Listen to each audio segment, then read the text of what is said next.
inguzanyo dufite nyinshi, turizme yarahagaze, inkunga Ukraine irazihagaritse. So nta hantu ubu ngubu ho gukura amafaranga mu buryo bworoshye usibye kuba none se kampani zubaka imihanda si zimwe, kampani zitwara amamodoka si zimwe, kampani zicuruza amata si zimwe, ibintu nk'ibyo kandi biri primaire dukenera ku munsi ku munsi. So izo kampani ko tuba tubizi ko ari ni imwe igiye gucuruza mu gihugu kandi iyo product turayikeneye. Turabasuje kandi turabifuriza ibihe byiza abadukurikiye hano kuri Primo Media, twizere ko muri amahoro. Turi kumwe na Musana Jean-Luc. Jean uraho? Murakomeye Karinija? Maze iminsi ubahe? Nsanze mu mwene gihugu uyu munsi ra. Turi kuri Primo TV ariko turi no mu mwene gihugu. Turi mu bwatsi bw'umwene gihugu. Jean, muri iyi minsi harimo haravugwa ibintu mu Rwanda ariko ku isi yo ni Ukraine n'Uburusiya, ariko mu Rwanda hari kuvugwa ibintu bibiri, zamuka ry'ibiciro bigaragara by'ibiribwa, like isukari yarazamutse, isabune, umuceri, abantu bari kubivugaho cyane. Mu Rwanda ikindi kintu kiri kuvugwaho nshaka ko tugarukaho nacyo wenda ni mubazi. Mubazi ni ibyuma abamotari basigaye bakoresha, ni gahunda ya leta, ariko mubazi bari y'abandi. Mubazi bari y'abandi. Bamwe barabyinubira abamotari, bamwe bati ibintu rwose biri gutuma abantu batagitega moto, abagenzi nabo bati turiyumvikanira n'ibyanga ntago ndi bugende gutyo. Inzego z'umutekano cyane cyane ishami rya polisi rishinzwe umutekano wo mu muhanda nabo barahari, barimo barareba iyubahirizwa nyine ry'ibyo nkuko ari inshingano zabo. Duhere kwizamuka ry'ibiciro bite? Rero biriya bintu byatunguye abantu benshi, ariko ngiye nari mbizi. Nari mbizi ko bizabaho kuko twize gukorana ikiganiro nkubwira ibintu by'imyenda, kiriya gihe urabyibuka ku bintu mu gihugu nabivuze abantu bose ukumva bahise baza kubiki, ariko buriya zari rizati nabibonaga ko ariko bizarangira kuko amafaranga y'amanyamahanga mu gihugu ari gushira mu buryo bubiri. Hari kuba twari dufite credit nyinshi, akaba nta wundi muntu uri kutwizera ngo aduhe credit, ahubwo abantu bategereje kuri ko dufite capacity yo kwishyura ziriya credit za mbere. Hari kuba abazungu bajyaga badufasha, twe kuvuga abazungu westerns, bari concentre ku ntambara ya Ukraine, ko urumva ntago bari buze kuririzinga amafaranga ko babonye, kubera ko babona ko bagomba kugira ikigega kubera ko intambara ishobora kugera niba bikiri kubareba cyane ni na ziriya mpunzi. Ikibazo cy'abanyaburayi ubwabo westerns bafitanye ibibazo hagati yabo, bagomba kubanza gutekinga care. Noneho ikindi u Rwanda hano rugeze uko ruvugwa ntago rukiri igihugu cyo muri Afrika cyo kugirirwa impuhwe. So bo baravuga bati abanyarwanda bazidiringira ibintu byabo ko byagenda kose, ntago ari nka Central Africa cyangwa ikindi gihugu gifite ibibazo byo muri Afrika, urabizi za Sudani y'Epfo n'ibindi za Somalia. Twe ni urwego turiho ntago tukiri aho ngaho, ariko ikibazo kirimo ibyo nabyo biri kuduteza, bigomba guhita biduteza ikibazo igihe intambara ya Ukraine itangiye, kubera ko nta muntu uri buze kubona amafaranga yo gutanga inkunga ku Rwanda abona ko rushobora kwitwara, so abona ko rushobora kwijyana, rushobora kwibeshaho. So biraza guhita biteza ikibazo, of course bitume abantu bavuga ngo okay, amafaranga urumva twari gukura muri ibyo bintu. Hari n'ikindi cya gatatu, tourism twakuraga amafaranga nayo iri bloqué, ngo ahantu hose twakuraga amafaranga hari bloqué. Inguzanyo dufite nyinshi, tourism yarahagaze, inkunga Ukraine irazihagaritse. So nta hantu ubu ngubu ho gukura amafaranga mu buryo bworoshye usibye kuba abanyarwanda bakora ishoramari ryihuse kugira ngo bagaruze, babona ishoramari ryihuse rigabanye ibyinjira mu gihugu kugira ngo dusevinga ayo twashyiraga hanze, ariko tunagira ibyindi twohereza hanze. Icyo gihenda nibwo hazamo iyo ntuza, ariko nta bihari. So bigomba guhita biba obvious ko ibiciro ifaranga ry'u Rwanda rita agaciro ku bintu dukura hanze. Noneho rero hahiteho na speculation ni igihe navuga ngo ibiciro byazamutse, n'uhinga imiterere akabizamura. Kuko hari n'uwavuze ejo bundi ngo na dodo ngo zarazamutse. Umucuruzi ariko ni kuri byose. Abaza umucuruzi ati intambara y'Uburusiya na Ukraine ati rwose dodo, ariko ntasobanukiye iby'ubukungu, aravuga speculation. Ariko urumva no wa dodo, umuhinzi wa dodo arahaha nawe. Kandi ngira ngo ibintu byazamutse ni produit primaire, isabune, umunyu, amavuta, isukari, umuceri, isabune, ibyo rero nibizamuka, of course birahita bizamura n'ibindi byose. Ubu biraza kugenda bite? Biraza kugenda bite? abaturage bararya iki biragenda bite buriya kiriya gihe navugaga ibibazo by'inguzanyo ubundi leta yagombye guhita yaratangiye porogaramu ubundi ni ukwifunga umukandi ibibazo nk'ibibayeho nimu utawifunga ku nyungu ku bwanyu ubwabyo ikibazo kirabubafunga abarya amavuta baragabanya abarya imiceri bagabanya n'ibindi byose hari abatangiye kubivaho bimwe na bimwe wewe no kwifunga umukanda ariko igisubizo kirambye no uko leta ikora investment kuri ibyo bintu twakuraga hanze cyangwa niba atari nibyo twakuraga hanze tukagira ibyo twohereza icyo gihe birakuramo iyo gap sinzi n'ubyumva oya ntabwo aho ngaho ndi ariko si igihe gitoya kuko ngo buretse investment urashaka kwikorwa ite reka nkwe nk'urugero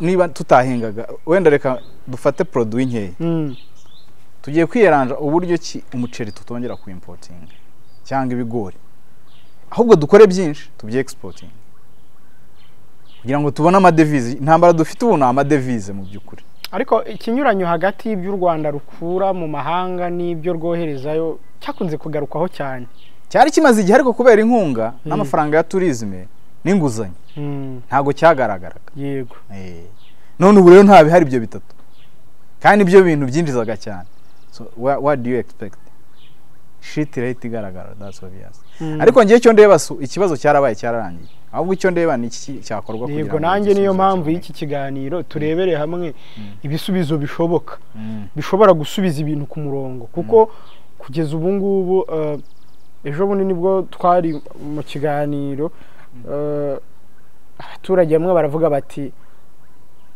urajya kurangura isukari mu gitondo umufuko ukawusanga ku 50 wagerayo saa sita ukawusanga kuri 55 bimaje kugira stability ni 70 yego ruguru ni stability ariko izamutse cyane ariko iyo ni isukari ivuye hanze iyo mu Rwanda y'umuyobozi w'uruganda rwa Kabuye yavugaga ko yo ikiri ku biciro biri hiyongereyeho makeya harimo ijanisha ryinshi rya leta ukibaza leta bifiteho control biriya bya Kabuye ibyo reka nkwe nk'urugero ariko by the way ni gute urumva byandi hari kuba paralize twabaye paralize ku nkunga n'inguzanyo n'ibindi bintu nk'ibyo bidafatitse bidafite sustainability ubundi ni gute tukimportinga isukari 90%. Ubundi twagombye kuba tugeze ku exportinga byibuza nka 70 dukora nk'iyacu nka 70%. Ugeranyije igihe twashyiriho Vision 2020 ibyo bintu ubundi twagombye kuba dufite nk'izindi ngande 3 enye zikora isukari. Hari ahantu henshi mu Rwanda hahinga ibisheke. U Rwanda ni igihugu cyuzuye amazi. So ni ikibazo n'ubango ikibazo cyabwabyo byatangiye tudakora ibyo. Kuko iyo tuza kubikora iki kibazo kikaba kibaye ntago cyari kugaragara. So ariko kubera twabaye paralize ku nkunga n'inguzanyo n'ibindi bintu biraho bidafatifa kabyigiye kirekire. Tugomba guhita tujya muri shit. Ngira ngo urabyumve ejo wundi umuyobozi w'uruganda rwakaba yavuze ko bagomba kuba bashaka kubaka urundi ruganda mu Mutara. Kuki rutubatswe kera? Kuko narabira avuga ni ibintu ntago biri burangira amahoro. Ko ikindi ni byane njya mabwira bya monopolism. Uvuga ngo amafaranga kubera ya systeme y'inkunga ziza zikaba distribute leta zifashe muri za programme za VUP n'ibindi byose mujya mubona ukongeraho ko ayo mafaranga niko yagendaga byuza akaba distribute ariko ari mu bucuruzi yarafashwe n'abantu bamwe. So uyu munsi abantu bose ni nk'abo bari bateze ku nkunga umunyarwanda babona gasa n'utigiye ku nkunga amafaranga ava ahantu abantu batabona abakazi kenshi ari aka leta atarakabikorera. So umukoresha mukuru abizi ko ari leta ubundi mukoresha mukuru yakaba private sector. Hakagombye kuba hariho icyo kintu cyo kuvuga ngo tureka abantu benshi bakore kandi bakore mu buryo bworoshye ubwo turi kuganisha no kuba motari. Niba dushyizeho company mwikora reka nkwe nk'urugero niba dushyizeho iyi company ya Yego yabahaye abantu bahungu abo motari biriya byuma nibashyire shares ku isoko noneho twe dufite nk'ibigo nka 200 biri ku isoko ntago dukeneye ngo bibe bifite amafaranga menshi ahubwo bibe byunguka. None ibyo bigo byose birunguka bikagirwa n'umuntu umwe babiri kandi byakagiye ku isoko buri muntu wese akagira icyo akuraho. Ngiye nkajya nirwa mu gihe hariya niba wenda yo capital market iri muri City Tower ngende nicaremo nkorera amafaranga mbyuke menye ngo nindijaya iki kigo cyazamutse niba Yego ije gukora tubimenye ko Yego igiye guhita itangira kunguka ariko ayo mafaranga ari gufatwa n'umushora-mari uwo mushora-mari umwe ufata miliyoni 30 ku munsi watagiye ku kazi abantu babyukiye ku kazi we akabyuka yinjiza akirirwa yinjiza akarara yinjiza ubundi byakabaye ko ubyibuza afata 50% 50% akajya muri capital market tukajya kugurira iryo shoramari abana b'abasore bakatangira kwiga gucuruza ibyo bintu nibyo bitunze ibihugu byose bikomeye impamvu rero twe tubyita hano monopolisme mu by'ukuri ibindi bihugu bikora nk'uko dukora ariko kuki ho bitaba monopolisme no kubera ko ufite uburenganzira bwo kugenda kuri Wall Street ukagura ubwo se yo ni monopolisme urashora ya uzungukaye ntago bihari umuntu arayashora ibintu byose bakabika bari ibyo ugasanga amafaranga ntago ari distributed muri community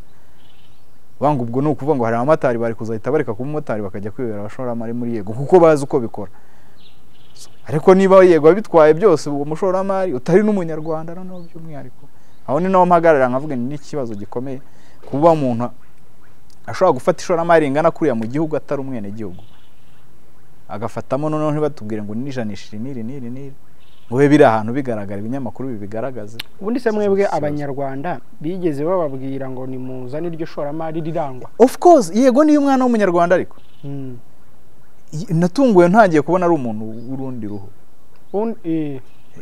was so surprised ko nzi ko ari abana b'abanyarwanda banyiri Yego kandi ari n'amafaranga menshi ngira ngo Yego kabyo urabizi ukuntu ikora neza so kandi uriya mwana yabi struggle umuntu wa Yego yabi iyo yaba atari n'umunyarwanda ariko reka tuvuge ko ari umushoramari yagomba yabi struggle inzemo igihe kinini arabonye igihe abitangiriye shize nk'imyaka 5 abitangiye ibintu bya muta shoramari shize muri nini utabareye amafaranga igitekerezo so ni igitekerezo cyiza ariko yagombye kuba aragishize ku isoko tukaba tukigura ni kimwe n'izindi company zose rega none se company zubaka imihanda si zimwe company zitwara amamodoka si zimwe company zicuruza amata si zimwe ibintu nk'ibyo kandi biri primaire dukenera ku munsi izo company ko tuba tubizi ko ari ni imwe igiye gucuruza mu gihugu kandi iyo product turayikeneye wango tuvuge nk'ubu ikibazo nticyagaragaye ko Kabuye idashoboye kandi twavuze isukari nk'ubu bagiye bagatekereza bakavuga ati twabuze amafaranga yo kubaka uruganda ishoramari uragura shares zingahe tugiye kubaka uruganda inganda ebyiri zindi z'isukari uza abanyarwanda bahita bashoramo amafaranga reka turebe bimwe mu bisubizo rero bishoboka leta yihutire gukora iki kugira ngo ibi biciro bye gukomeza kuzamuka kandi n'umuturage yoroherwe no kugera ku isoko kuko iki kibazo kije gisanga ibindi abantu bari barimo byo kurwanya imirire mibi kije gisanga ari nabyo nyine biganisha kwigwingira noneho niyo nayo mavuta wenda yashoboraga gufasha mu kurwanya iyo mirire mibi ikibazo kimwe mfite no gusakuriza ubusa gusakuriza ubusa kuko ndajya gutanga icyo gisubizo batazagishyira mu bikorwa se bimarira ariko nta garanti ufite yuko batazagishyira ndayifite kuva nabaho numvisha u Rwanda 30% yo gutakaza igiciro kuri produit hafi ya zose hari ubundi bigeze ubyumva ubukungu bwarahungabanye bw'isi 2008 ariko u Rwanda uko kiragiye bwagumye ari stable 2008 uko twazamutseho hafi 10% igihe ibindi bihugu byaje byahungabanye so habaye iki kugira ngo none ibindi bihugu bibe bimeze neza twari twe duhungabana kuko ibindi bihugu byose biri kurekavaringa nyuma ya covid ntabwo ariko ari nahise ubu ngira ngo igiciro cya essence na petrol cyarazamutse globally you very wrong you are very wrong erega ikintu cya mbere abantu batazi how that business ntabwo ndi wrong kuko no muri Amerika nabyo akagunguru ka essence karazamutse ibyo ni ibintu bizwi kazamutse ku isoko ry'ibindi bihugu apana ibihugu ariko uziko hari ibihugu bifite essence byabuze aho bicuruza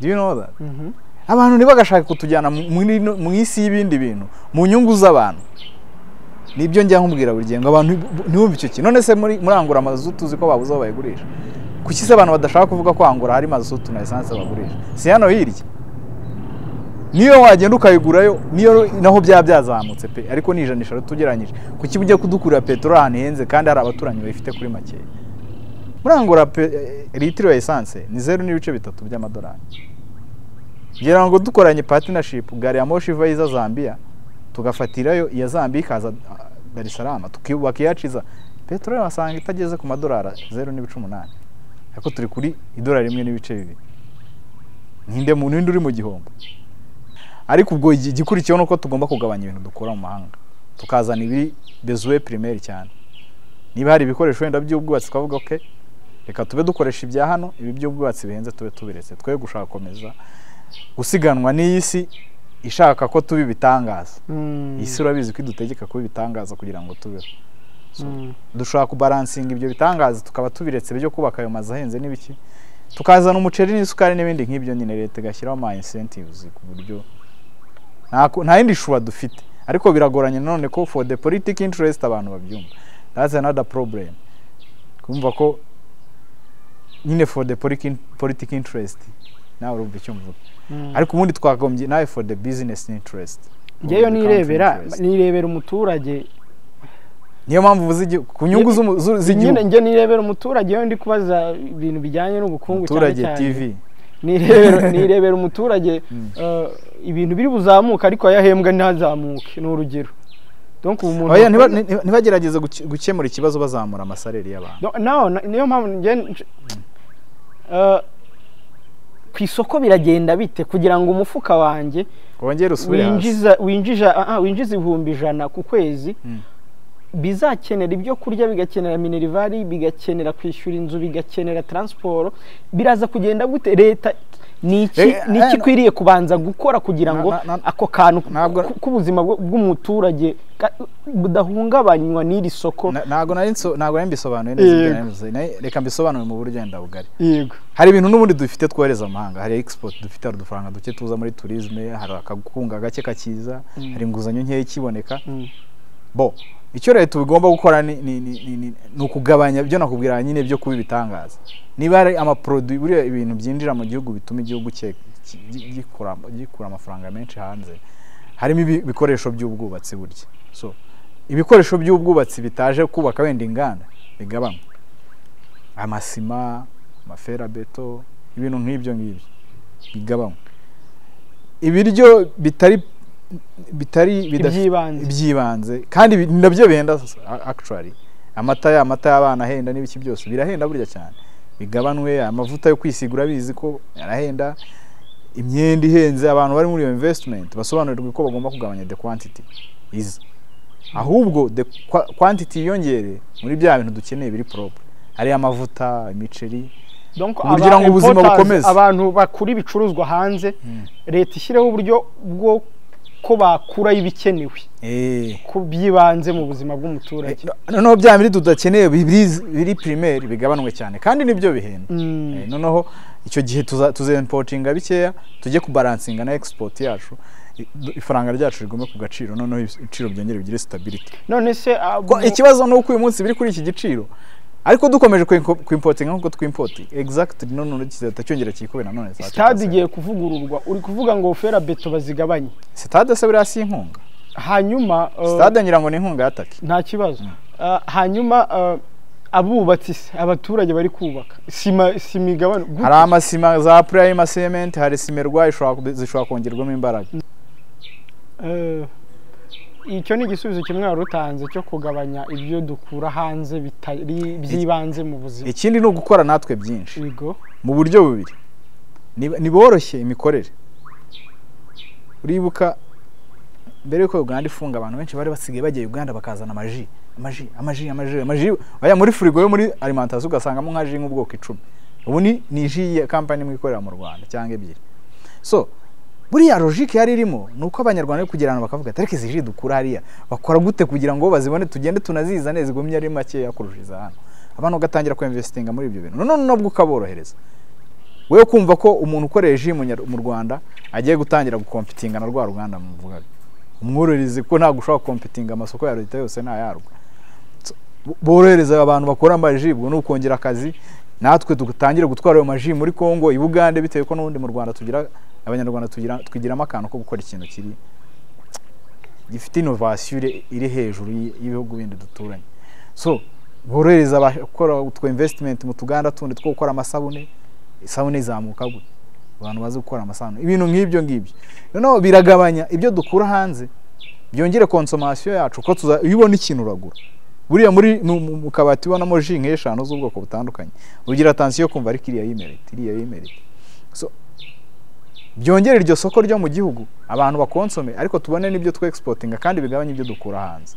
Icyo ni nacyo gisubizo mfete kirambye. Kirana nimvuze ni cyano nakugira ngo destabilize igiciro ejo kitongera kikikuba.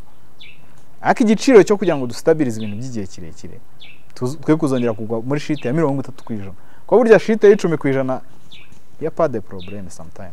Hagiye harimo effects z'ibintu byinshi. Shite ya 30% is another thing. Bango nitugiriye icyo kintu cyo kuba dufite igihugu reka nk'urugero. Jewe nifite igishanga hano hepfo nkahingamo umuceri uziko ntemerewe kuwutunganya ngo mwishyire ku isoko. Bansaba kurujyana ku ruganda nturanye narwo ngo rufite kontra w'abantu. Umuntu w'umuhinzi w'isuka w'agakawa kikore ibyo bintu nk'ibyo wenda ikawa ni ikindi kintu kinagoranye nanayibayemo. Ariko imiceri babantu bari bafite utuganda dutunganya imiceri, udutunganya za kawunga, dutunganya ubugari boroherezwe kandi bahabwe ubushobozi. Ubushobozi ni uvuga ngo iyo hagiye buriya Beneri n'itegeka bank. Leta ishaka yafata miliyoni wenda 500 z'amadolari kazishyira muri banks. Yavuga ati amafaranga muyaguriza aba bantu gusa. Interest ni yanyu, kudiringa nabyo ni ibyanyu, ariko muyaguriza aba bantu gusa ntago ari abandi bantu. So icyo cyaba igisubizo kirambye cyane, kuko icyo gihe niyo mpamvu ubona abagande buri muntu arakora, buri wese abyuka mu kazi ajya mu kazi.